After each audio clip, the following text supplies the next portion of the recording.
امام کستلانی علیہ رحمہ آپ نے مواہب اللدنیہ کے اندر شارح بخاری لکھتے ہیں کہ میلاد مصطفیٰ صلی اللہ علیہ وسلم یہ ہمیشہ سے مسلمان مناتے آ رہے ہیں اور یہ محبت اور ادب کی نشانی ہے اور تعظیم کی نشانی ہے یہ میلاد مصطفیٰ منانا۔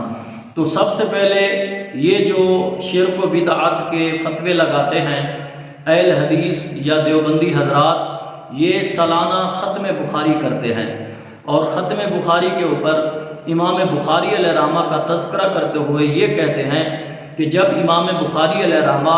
حدیث پاک لکھا کرتے تھے تو سب سے پہلے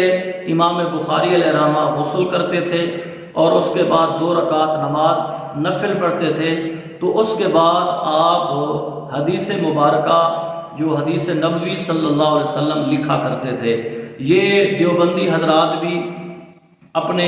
ختم بخاری کی محافل میں بیان کرتے ہیں اور اہل حدیث حضرات بھی اپنی ختم بخاری کی محفل میں یہ بیان کرتے ہیں۔ تو میں یہ کہنا چاہتا ہوں کہ آیا کہ امام بخاری علیہ رحمہ جو یہ آپ پہلے غسل کیا کرتے ہیں اور اس کے بعد 2 رکعت نماز نفل پڑھتے ہیں، کیا یہ کام صحابہ نے کیا، تابعین نے کیا؟ تو ہم یہ سوال کرتے ہیں کہ امام بخاری علیہ رحمہ یہ کیوں کیا کرتے ہیں؟ تو یہ اہل حدیث کا یا دیوبندیوں کا جواب آتا ہے یہ جو ہے ادب کی نشانی ہے یا محبت کی نشانی ہے، تعظیم کی نشانی ہے۔ تو ہم کہتے ہیں کہ میلاد مصطفیٰ کو تو محدثین نے تعظیم مصطفیٰ کہا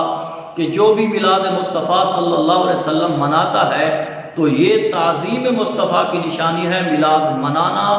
محبت کی نشانی ہے، میلاد منانا۔ تو اگر حدیث لکھتے وقت امام بخاری ایک نیا کام ایجاد کرتے ہیں، غسل کرنا نیا کام ہے اور اس کے بعد 2 رکعت نماز نفل پڑھنا یہ بھی نیا کام ہے، کسی صحابی رسول صلی اللہ علیہ وسلم نے یہ کام نہیں کیا، تو امام بخاری نے اس کام کو کیوں ایجاد کیا؟ تو امام مالک علیہ رحمہ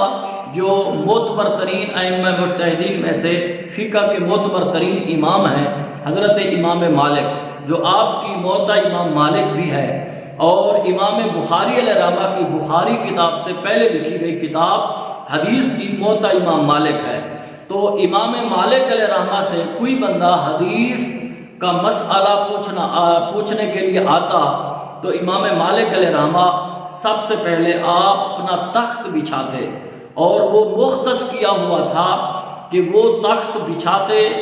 اور اس کے بعد آپ غسل کیا کرتے، غسل کرنے کے بعد آپ آتے نیا لباس پہن کر، اس وقت آپ نے تخت پر بیٹھ کر مسند پر بیٹھ کر حدیث رسول صلی اللہ علیہ وسلم کا درس دیا کرتے تھے۔ تو ہم پوچھتے ہیں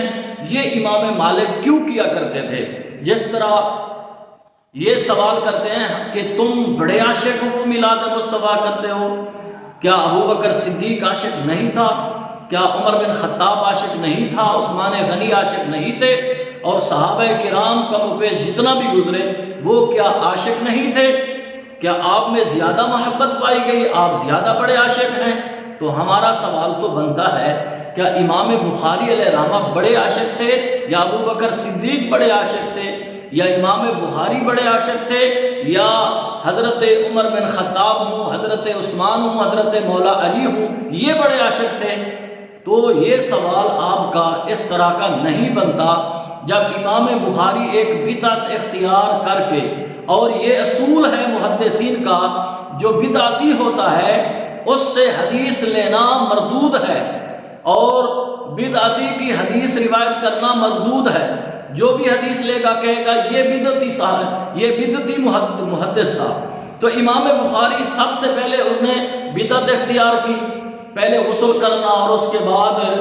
2 رکعت نماز نفل پڑھنا، پھر اس کے بعد آپ حدیث بیان کرتے یا حدیث لکھتے۔